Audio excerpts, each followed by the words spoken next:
MBTI 마인드맵, 이키가이, 강점 찾기 안 해본 게 없는 것 같아요. MBTI로 내 성격에는 어떤 스타일의 일이 가장 잘 맞을지 아는 방법을 알려드릴게요. 안녕하세요. 프로젝트 J입니다. 제가 지난 영상에서 퇴사를 고민할 때 하면 좋은 3가지 스텝에 대해서 이야기를 해드렸는데요. 두 번째 갈래의 답, 교사 자체가 싫은 경우에 대해서 제가 찾았던 답을 지금 알려드리려고 합니다. 유치원을 그만둘 때도 저는 가장 저다운 일을 찾고 싶었어요. 그래서 MBTI 마인드맵, 이키가이, 강점 찾기 등등 안 해본 게 없는 것 같아요. 오늘은 그 중에서도 MBTI로 내 성격에는 어떤 스타일의 일이 가장 잘 맞을지 아는 방법을 알려드릴게요. 여러분의 MBTI는 뭔가요? MBTI를 잘 모른다면 네이버에 MBTI 검사라고 쳐서 나오는 웹사이트에 들어가서 검사를 해보세요. 조금 더 정확한 결과를 얻을 수 있는 팁을 드리자면 내 생각을 솔직하게 표현한 단어나 문장을 보고 골라야 합니다. 예를 들어서 MBTI 첫 번째 질문으로 다른 사람에게 자신을 소개하는 것을 어려워합니다 라는 질문이 있어요. 이 질문에 어려워하긴 하는데 억지로라도 소개해야지, 당당하게 해야지 라고 생각한다면 어려워한다 라는 쪽으로 체크를 해야 합니다. 다른 사람들에게 자신을 소개하는 게 쉬운 사람들은 핑계 없이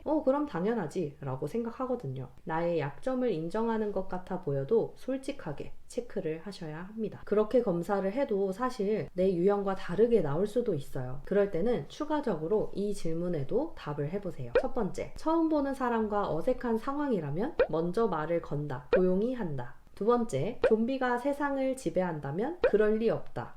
그러면 하면서 상상의 나래를 편다. 세 번째, 친한 친구가 오늘 일이 힘들어서 집에 오는 길에 화분을 샀다고 한다. 갑자기 무슨 화분? 무슨 화분 샀어? 라고 물어본다. 뭐가 그렇게 힘들었어? 라고 물어본다. 네 번째, 여행을 가려고 할 때 일단 계획부터 세우고 틀을 잡는다. 가서 좋아하는 것을 보고 먹을 생각에 설렌다. 1번은요, EI를 판단하는 질문이고요. 2번은 SN을, 3번은 TF, 4번은 J, P를 구별하는 질문이었습니다. 저는 무료 검사를 해도 이 추가 질문에 답을 해도 빼박 INFP인 것 같아요. 그리고 무료 검사에 나오는 유형별 퍼센트에 따라서도 같은 인프피여도 F가 강한 인프피는 더 여리거나 감수성이 풍부하고 F가 낮은 인프피, 그러니까 T 쪽으로 더 와 있는 F는 T의 느낌도 살짝 나는 조금 더 차분하고 이성적인 분위기가 나요. 그러니 글자 자체에 너무 매몰되기보다는 내 퍼센트도 잘 보면서 객관적인 나를 들여다보는 지표로 사용하시면 좋습니다. 이렇게 내 MBTI를 알게 됐다면 사이트에 있는 설명을 모두 읽고 공감되는 문장들을 골라내서 적어두거나 기억해둡니다. 여기까진 대부분 해보셨을 수도 있어요. 제가 MBTI에 매료된 가장 큰 부분은 바로 이 8기능인데요. 처음에는 어려워요. 쉽게 설명을 드려볼게요. 8기능은요, MBTI를 설명하는 알파벳 중에서 S와 N, 그리고 F와 T, 이렇게 4글자를 더 세분화한 거라고 보시면 됩니다. 각각 글자마다도 외향성을 가진 글자 SE, NE, FE, TE, 그리고 내향성을 가진 글자 SI, NI, FI, TI, 모든 유형은 이 8기능을 가지고 있고 순서가 유형별로 모두 다릅니다. 예를 들어 가장 1번에 와 있는 기능은 주기능이라고 부르고 여러분, 그 자체라고 봐도 무방할 정도의 기능입니다. 저는 FI라고 되어 있죠. 나의 욕망, 나의 심리 상태, 나라면 어떻게 느꼈을지 자신의 입장에서 모든 것을 보고 느끼는 기능입니다. 친구가 회사에서 힘들었다고 하면은 FI가 강한 유형들은 와, 너 진짜 힘들었겠다, 나라면 울었을 거야 처럼 나에 이입해서 생각을 합니다. 저의 두 번째 기능은 바로 NE인데요. 이 부기능은 내가 가장 잘 다루는 도구 같은 느낌의 기능입니다. 생각에 한계 없이 자유롭게 아이디어를 떠올리면서 완전히 새로운 방향으로 생각해보는 걸 좋아하고 관습적인 것을 싫어합니다. 무조건 정답은 하나다 이런 말을 하면은 저랑 손절각. 그리고 네 번째 기능은 열등 기능이라고 하는데요. 저는 T라고 적혀 있어요. 애증의 기능이라고도 부릅니다. 나에게 없기 때문에 욕망하는 그런 기능이에요. 눈에 보이는 그런 실제적인 작업들을 합리적이고 효율적으로 실행하는 기능입니다. 이게 근데 저에게 없는 거죠. 그래서 저는 구체적이고 실행 가능한 계획을 세우는데 소질이 없고 현재의 일이 미래에 어떤 영향을 줄지 머릿속에 그리려고 하면 시간이 엄청 오래 걸려요. 어떤 일을 체계화하고 개념화하는데 정말 약하죠, 저는.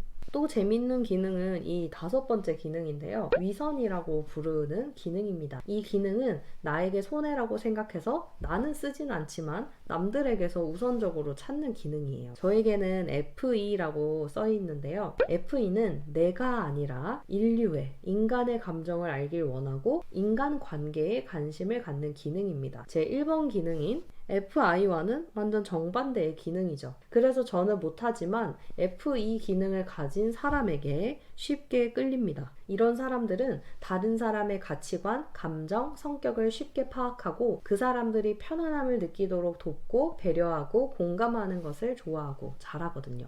저는 워낙 제 감정, 제 심리, 제 상황에 관심이 많기 때문에 FE 유형들은 이걸 들어주고 박수만 쳐줬을 뿐인데 FI들은 더 막 신나서 얘기를 하게 되고 그럼 FE 유형들은 오 좋아한다 좋아한다 하면서 같이 신나게 되는 그런 아주 아름다운 일이 일어나게 됩니다. 모두 다 설명하면 너무 길어질 것 같아서 마지막으로 8차 기능, 이 페르소나 부분에 대해서 설명하고 마무리 해볼게요. 이 8번째 기능은 가면이라고 부르기도 하고 페르소나라고도 합니다. 자신의 컴플렉스를 가리기 위해서 눈속임으로 쓰는 가면인데요. 그래서 보통 첫인상이라고도 합니다. 저는 이게 TI라고 적혀 있어요. 쉽게 말해서 저에게 TI라는 기능은 전혀 없는 거예요. 근데 없는 걸 보여주면 너무 발가벗은 것 같으니까 있는 척 하는 거죠. TI라는 기능은 논리적, 합리적인 걸 따지고 원리를 알아내려고 하고 객관적인 사실에 집중하는 기능이에요. 딱 듣기만 해도 저랑 거리가 멀어 보이죠? 되게 프로젝트 제이님 같으세요 라고 생각하셨다면 제 페르소나에 속으신 겁니다. 그래서 저는 이걸 들키지 않고 싶은 심리 때문에 처음 보는 사람에게 오히려 더 차갑게 딱딱하게 다가가는 것 같아요. 오늘 누군가가 날씨가 좋죠? 이렇게 물어보면 아 정말 좋네요 이렇게 할 수 있는 건데 오늘은 미세먼지가 많아서 하늘이 조금 뿌옇긴 하지만 온도는 딱 적당하네요 좋네요 라고 하는 거예요. 오늘 왜 이렇게 예쁘게 입고 왔어요? 라고 하면 그 말의 뜻이 뭔지 알면서도 아닌데요? 지난주랑 똑같은 거 입은 건데요? 라고 합니다. 그런데 반대로 친한 친구가 오늘 날씨 좋지? 라고 했다면 진짜 너무 좋다 라고 하거나 오늘 왜 이렇게 예쁘게 입고 왔어? 라고 하면 이라고 좋아했을 거예요. 그런 제 모습이 처음 보는 사람에게는 어색하기도 하고 바보 같고 실없어 보일까봐 걱정되는 마음에 TI라는 가면을 쓰는 거죠. 이렇게까지 길게 설명할 생각은 없었는데 이제 이걸 활용을 해봐야겠죠. 이 MBTI 그리고 8기능을 통해서 나를 표현하는 단서들을 저처럼 많이 찾아보세요. 이런 기능 때문에 내가 그때 이런 감정이었구나 이런 행동을 했구나 하면서 찾아보시면 됩니다. 제가 찾은 저에 대한 단서는요. 나라는 사람을 성장시키고 내 감정이 불편하지 않은 일을 좋아한다. 아이디어를 계속 말하고 제시할 수 있는 자유로운 분위기의 일을 되도록 개인적인 작업을 하는 것을 감수성을 풍부하게 표현할 수 있는 부드럽고 따뜻한 일을 연간 계획이 세워져 있고 그걸 따라가는 일보다는 자유롭게 내가 스케줄을 조정할 수 있는 일을 좋아한다. 여러분의 MBTI는 뭔가요? MBTI를 해본 다음에 어떤 일을 하고 싶은지 한번 댓글로 나눠서 같이 고민해보면 너무 좋을 것 같아요. 또 어떻게 하면 좋아하는 일을 하면서 행복하게 살 수 있을까? 좋은 생각이 또 떠오르면 들고 와서 나눠보도록 하겠습니다. 감사합니다.